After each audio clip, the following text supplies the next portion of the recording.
எல்லாருக்கும் வணக்கம். கரு ஜான்சி.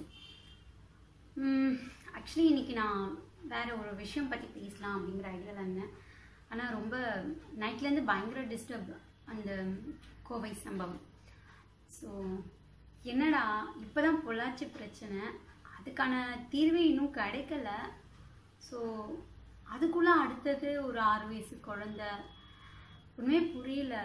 நம்ம ஒரு நாளும் நம்ம மக்கள் சாப்பாட்டுக்காகவும் குடும்ப கடன் பிரச்சனைக்காகவும் குழந்தைங்களோட படிப்பு செலவுக்காகவும் இப்படியே போராடி வாழ்ந்த வாழ்க்கைலாம் போயிட்டு இப்போ வருங்காலத்தில் அவங்க வீட்டு குழந்தைங்க ஒரு நாளும் உயிரோடு இருக்குதுங்களா, எந்த ஆபத்தும் இல்லாமல் இருக்காங்களா அப்படின்னு அதை பார்க்குறதுலே இனிமேல் அவங்க வாழ்க்கை இருந்துருமா அப்படிங்கிற மாதிரி நிலவரம் தான் இப்போ போயிட்டுருக்கு. போன வருஷம் சேலம் ராஜலட்சுமி, இன்னும் கூட அந்த குழந்தைக்கு எந்த தீர்ப்பும் கிடைக்கல.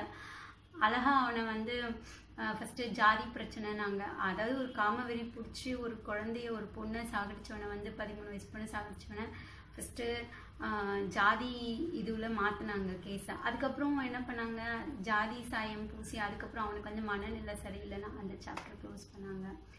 ஸோ இப்படி நிறைய விஷயங்கள், நிர்பயா, ஆசிஃபா, சொல்லிகிட்டே போகலாம் போல, அப்படியே போயிட்டே இருக்குல்ல. பொள்ளாச்சி இஷ்யூ, இதோ இப்போ கோவை, புரியல. ஒரு 6 வயசு குழந்த நேற்று காலையில் தான் அது கிடச்சிருக்கான். நேற்று நைட்லேருந்து தேடிட்டே இருந்திருக்காங்க, குழந்தைய காணும் சொல்லிட்டு. யோசிச்சு பாருங்களேன், அந்த அம்மா அப்பா ஸ்தானத்தில் நம்ம எல்லாருமே இது ஒரு நியூஸாக தான் பார்த்துட்ருக்கோம்ல. இப்போ நான் பேசுறதை பார்க்குறவங்களா இருந்தாலும் சரி, டிவியில் நியூஸாக பார்க்குறவங்களா இருந்தாலும் சரி, எல்லாருக்குமே இது ஒரு ஜஸ்ட் ஒரு நியூஸாக தான் தெரியுது இல்லை. பட் இதோட பெயின் என்னன்னு தெரியல. உங்கள் வீட்டு குழந்தை ஒரு மணி நேரம் எங்கே இருக்கான்னு தெரியலன்னா உங்களோட மனநிலைமை எப்படி இருக்கும் யோசிச்சு பாருங்கள். ஒரு புத்தி தெரியாத வயசில் ஒரு சின்ன குழந்தை, ஒரு 5-6 வயசு குழந்தை, அந்த குழந்தை நேற்று நைட்லேருந்து காணும், விளையாடிட்டு தான் இருக்குது வெளியே. ஒரு நம்பிக்கை தானேங்க, பக்கத்து வீடு அக்கத்து வீடு சுற்றி இருக்கிறவங்க மேலே ஒரு நம்பிக்கையில் தானே குழந்தைங்களை விளையாட விட்டுறாங்க. ஆனால் குழந்தை திரும்ப கிடைக்கல, வீட்டுக்கு வரல, ஊரே தேடி இருக்கு. பார்த்தா நேற்று காலையில் அந்த குழந்தை உடம்பெல்லாம் அறுபட்டு வெட்டி ரத்தம், இது ரொம்ப கொடுமையாக இருக்குல்ல. ஒரு 6 வயசு குழந்தை அது நினச்சிருக்காதுல்ல, நம்ம இதுக்கப்புறம் நம்ம அம்மா அப்பா பார்க்க மாட்டோம், நம்ம ஃப்ரெண்ட்ஸை பார்க்க மாட்டோம், ஸ்கூல் போக மாட்டோம். ஸோ நினச்சி பாருங்கள், அது எவ்வளோ சித்திரவதை பண்ணி அதை அந்த மாதிரி சாகடிச்சிருப்பாங்கன்னு யோசிச்சு பாருங்கள். அவ்வளோதான், இந்த நியூஸும் இதோட அப்படியே முடிஞ்சிடும். ஏன்னா இப்போ தேர்தல் விஷயம் ஒரு பக்கம் போயிட்டுருக்கு, அடுத்து என்ன நியூஸ் இழுத்து விட போகிறாங்க, எந்த பிரச்சனை இழுத்து விட போகிறாங்கன்னு தெரியல, ஐபிஎல் ஒரு பக்கம். ஸோ இப்படி தான் ஓடிட்டுருக்குல்ல. என்ன தான் பண்ண போகிறோம் எதுவுமே தெரியல. எல்லாரும் நம்மளும் பேசுகிறோம், ஒரு பிரச்சனையும் நடக்கும்போது. இன்னைக்கு கூட அந்த கோவையில் அந்த குழந்தையோட அம்மா அப்பா சொந்தம் வந்தாலும் போராட்டம் நடத்துகிறாங்க, அவங்கள சீக்கிரம் கண்டுபிடிக்கணும் அந்த குற்றவாளிகளை அப்படின்ட்டு. பட் எல்லாமே ஒரு விஷயம் நடக்கும்போது சேர்ந்து குரல் கொடுக்குறாங்க, கொடி பிடிக்கிறாங்க, கத்துறாங்க, போராட்டம் நடத்துகிறாங்க. பட் அந்த போராட்டத்துக்கு ஆன்சர் கிடைக்கிறதுக்கு முன்னாலே அடுத்த ஒரு விஷயத்த தொடங்கி விட்டுறாங்க. எனக்கு புரியல. நம்ம தமிழ்நாடு இந்தியாவிலேயே ரொம்ப சேஃபஸ்டான ஒரு பிளேஸ்னால் தமிழ்நாடு. தமிழ்நாட்டில் சேஃபஸ்டான இடம்னு கேட்டிங்கனாக்கா சென்னை அப்படின்னு சொல்லுவாங்க.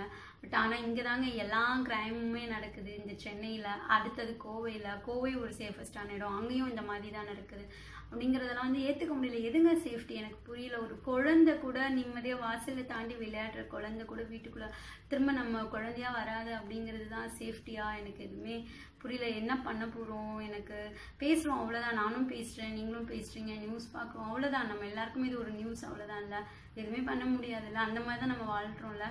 ஒரே ஒரு விஷயம் சொல்கிறேங்க, அட்லீஸ்ட் நம்ம எவ்வளோ பிரச்சனை வேணால் இருக்கலாம், நமக்கு பர்சனலாக எவ்வளோ ப்ராப்ளம் வேணாலும் இருக்கலாம், நம்மளை சுற்றி எவ்வளோ காசு விஷயமா இருக்கட்டும், சொந்த பந்தங்கள் விஷயங்களாக என்ன வேணாலும் இருக்கட்டும்ங்க.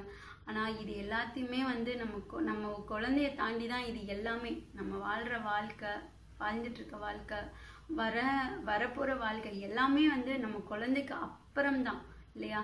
ஸோ ஒரு விஷயம் தான் சொல்கிறேன், போதுங்க குழந்தைய நம்ம இப்போ என்ன சொல்லுவாங்க, ஏன் குழந்தைய பொழுது போய் வெளியே ஏன் விளையாட விடணும் அப்படின்னு ஒரு பக்கம் தொடங்குவாங்க. இதான் நடக்கும். நான் என்னக்கே சொல்கிறேன்னா, வீட்டுக்குள்ளே வச்சுருந்தாலும் இந்த மாதிரி ஜென்மங்களெல்லாம் திருத்த முடியாது சரிங்களா? வீட்டுக்குள்ளே வச்சுருந்தாலும் சான்ஸ் கிடைச்சா இந்த மாதிரி நாச வேலையை பண்ணுற நாய்ங்கெல்லாம் பண்ணதாங்க செய்யுங்க. நம்ம எதுவுமே செய்ய முடியாது. நான் ஒரே ஒரு விஷயம் என்ன சொல்கிறேன் அப்படின்னா, குழந்தைக்கு சொல்லிக் கொடுங்க. புத்தியே தெரியாத குழந்தை, சின்ன குழந்தையா இருந்தாலும் அந்த குழந்தைக்கு சொல்லி கொடுங்க. உன்னால எவ்வளோ தூரம் கற்று முடியுமோ கற்று. உனக்கு ஒரு சின்ன பிரச்சனை, யாரோ ஒரு அங்கிளோ இல்லை ஒரு ஆன்ட்டியோ கூட ஒன்று தூக்கிட்டு ஓடுறாங்க, ஏதோ ஒன்று பண்ணுறாங்கன்னு உனக்கு கஷ்டமாக தெரிஞ்சது, அம்மா அப்பாவை தவிர யார் உங்ககிட்ட நெருங்குறது உனக்கு கஷ்டமாக தெரிஞ்சது, எவ்வளோ தூரம் கற்ற முடியுமோ கற்றுமா. உன் பல்லு தாமா உனக்கு ஆயுதம், உன் கையில் இருக்க நகம் தாமா உனக்கு ஆயுதம், உன் குரல் தாமா உனக்கு ஆயுதம்னு அந்த குழந்தைக்கு சொல்லி கொடுங்க. ஏன்னா நம்ம என்னதான் போத்தி வளர்த்தாலும் பொத்தி வளர்த்தாலும் என்ன பண்ணாலுமே வந்து எனக்கு தெரியல, அந்த சொசைட்டி மாற போகிறதும் இல்லை, திறந்து போகிறதும் இல்லை. நம்மளும் பேசி பார்த்துட்டோம், எதுவுமே புரியல. அட்லீஸ்ட் குழந்தைங்களையாவது நம்ம காப்பாற்றிக்கணும். ஸோ 24 hours குழந்தைங்க மேலே கண்ணை வச்சுக்கோங்க. ஸ்கூல் போகிற குழந்தைய தயவு செஞ்சு பேரண்ட்ஸ் போய் கூட்டிடுவாங்க. ஸ்கூலில் விடுறவங்களும் பேரண்ட்ஸ் கூட்டிட்டு போய் விடுங்க. ஏதோ ஒன்று நடந்த பிறகு வயிற்றுலையும் வாயிலையும் அடிச்சுக்கிட்டு எவ்வளோ போராடினாலும் எவ்வளோ பேர் குரல் கொடுத்தாலும் இன்னைக்கு அந்த குழந்தை வராதில்ல, முடிஞ்சிருச்சுல, அதோட சாப்டர் முடிஞ்சிருச்சு. அது ஒருவேளை உயிரோடு இருந்திருந்தா அது இந்த சொசைட்டியில் என்னவா வந்திருக்கும், ஒரு டாக்டரா ஒரு இன்ஜினியரா, அது எப்படி வந்திருக்கும்னு தெரியாது. அவங்க அம்மா அப்பா என்ன கனவு கண்டிருப்பாங்க. குழந்தைங்கிட்ட நம்மளால சாதாரணமாக கேட்போம், உனக்கு என்ன ஆக ஆசைன்னு கேட்போம். அந்த மாதிரி அந்த குழந்தைகிட்ட கூட கேட்டிருப்பாங்க. அந்த குழந்தை கூட சொல்லியிருக்கோம்ல, நான் டாக்டர் ஆகணும், நான் டீச்சர் ஆகணும், இந்த மாதிரிலாம் சொல்லியிருக்கோம்ல. ஸோ அவள்தான் இப்போ போராடுறதுனால எதுவுமே மாற போகிறது கிடையாது. பிடிப்பாங்க, ஆனால் அவங்க யார் என்ன, அவங்க பின்னால் என்ன பேக்ரவுண்ட் இருக்கும், அந்த கிரிமினல்ஸ் பின்னால் எதுவுமே தெரியல. ஸோ எது நடந்தாலும் நடக்க போகிறது தான் நடக்க போகிறது. அட்லீஸ்ட் இதுக்கப்புறமாவது எல்லாரும் அவங்க குழந்தைய தயவு செஞ்சு கைக்குள்ளே அணைச்சி வச்சுக்கோங்க.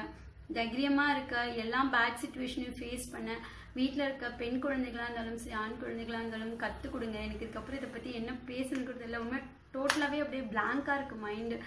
பயமாக இருக்குது. என் வீட்லேயும் ஒரு பெண் குழந்தை இருக்குது, நான் சுற்றி பார்க்குற எல்லாருக்கிட்டையுமே ஒரு பெண் குழந்தைகள் இருக்குது. சின்ன குழந்தை ஆண் குழந்தைகளுக்கும் வந்து இந்த பாலியல் வன்புணர்வு பிரச்சனைலாம் நடந்துட்டு தான் இருக்குது. ஸோ எல்லார் வீட்லேயுமே ஒரு குழந்தை இருக்குங்கிறப்ப பயமாக தாங்க இருக்குது. என்ன செய்ய போகிறோம், இந்த குழந்தைங்களை எப்படி நம்ம கூட்டிகிட்டு வர போகிறோம் இந்த சொசைட்டியில் வெளியே. ஒரு குழந்தைய வந்து எதிர்க்க இருக்க ஒரு கடைக்கோ பக்கத்தில் இருக்க கடைக்கோ கூட அனுப்ப முடியாத காலகட்டத்தில் இப்போ நம்ம இருப்போங்கிறது தான் இருக்கிறதுலே அசிங்கமான விஷயமா இருக்குது. நாலாம் சின்ன வயசில் வந்து ஒரு 7 வயசு 6 வயசுலனா எங்கள் அம்மா வந்து 50 காசுக்கு தேங்காய் பத்தை வாங்கிட்டு வாமா அப்படின்னு ₹1 கொடுத்தாங்கன்னா 50 காசுக்கு தேங்காய் பத்தை வாங்கிட்டு 50 காசுக்கு நல்லா ஏதாவது திங்கிறதுக்கு வாங்கிட்டு வீட்டில் வந்து உதவாங்கின கதைலாம் நிறையா இருக்குது. ஸோ அதெல்லாம் நினச்சி பார்க்கும்போது நமக்குலாம் ரொம்ப சந்தோஷமாக இருக்கும்ல. நிறைய பேருக்கு இந்த மாதிரி நிறைய விஷயங்கள் இருக்கும்ல இந்த சின்ன வயசில். ஆனால் இப்போ இருக்க குழந்தைங்களுக்கு அந்த மாதிரி ஒரு நினைவுகள் கூட பிற்காலத்தில் இல்லாமல் தான் போகும். ஏன்னா அந்த மாதிரி வளர்க்க சொல்லி இந்த சொசைட்டி மாற்றி விட்டுட்டு இருக்குன்னு தான் நான் நினைக்கிறேன். ஸோ தயவு செஞ்சு உங்கள் வீட்டில் இருக்க எல்லாரையுமே கண்காணிங்க. நீங்கள் ஒழுக்கமாக இருக்கீங்க, ஓகே. ஒரு அப்பாவா உங்கள் குழந்தைங்க நீங்கள் ஒழுக்கமாக இருப்பீங்க, ஒரு அண்ணனா உங்கள் தங்கச்சிக்கு நீங்கள் ஒழுக்கமாக இருப்பீங்க. பட் மற்ற பெண்களுக்கு நீங்கள் எப்படி இருக்கீங்க, மற்ற வீட்டு குழந்தைங்களுக்கு நீங்கள் எப்படி இருக்கீங்க, இல்லை உங்கள் கூட பிறந்த அண்ணன் தம்பியோ இல்லை உங்கள் கூட பிறந்த உங்கள் சொந்த பந்தங்கள் எப்படி இருக்காங்க கொஞ்சம் கண்காணிங்க. அவங்கக்கிட்ட ஏதாவது ஒரு தவறான விஷயங்கள் தென்பட்டா தயவு செஞ்சு நீங்கள் தான் வந்து அவங்களால பாதிக்க போகிற குழந்தைங்களுக்கும் பெண்களுக்கும் வந்து கடவுள் அப்படின்னு நான் சொல்லிக்க விரும்புகிறேன். ஸோ அந்த விஷயங்கள் என்னவோ அதை ஆரம்பத்திலே சரி பண்ண பாருங்கள். அப்படியே வேறு டாப்பிக்கில் பார்க்குறேன். நான் உங்களோட கரு ஜான்சி. பாய்.